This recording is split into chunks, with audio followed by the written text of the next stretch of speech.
આ તરફ વડોદરાના પાદરામાં કેનાલમાં ગાબડું પડ્યું। ચોકારી ગામે કેનાલમાં મસ્ત મોટું ગાબડું પડ્યું છે અને તેના જ કારણે આસપાસના ખેતરોમાં આ પાણી ઘૂસી ગયું છે। કેટલાક ઘરોમાં પણ કેનાલનું પાણી ઘૂસ્યું।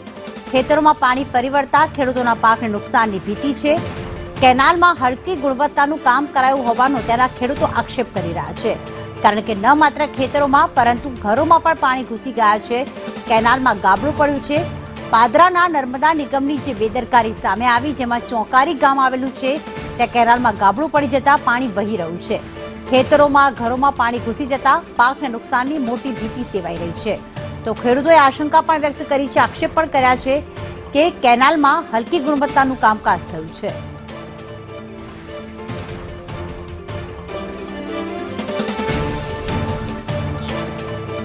વડોદરાના પાદરાના આ ચોકારી ગામના દ્રશ્યો છે કે જ્યાં પાણીનું વહેણ એટલા માટે આવી રહ્યું છે કારણ કે કેનાલમાં ગાબડું પડ્યું છે અને આ પાણી ખેડૂતોના ખેતર સુધી પહોંચી ગયું છે।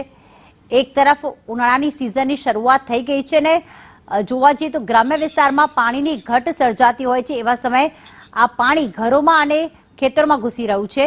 સંવાદદાતા અજય વાઘેલા જોડાઈ ગયા છે। અજય, કેટલા સમયથી આ સમસ્યા છે, ક્યારે ગાબડું પડ્યું અને કોઈ રિપેરિંગ કામ હાથ ધરવામાં આવ્યું છે? જી પ્રીતિ, સવારે અચાનક નર્મદા કેનાલમાં ગાબડું પડ્યું હતું। ચોકારી ગામ છે ત્યાં આગળ અને 200 જેટલા ખેતરો આવેલા છે। ત્યાં પૂરા આખા ખેતરોમાં પાણી ભરાઈ ગયા છે।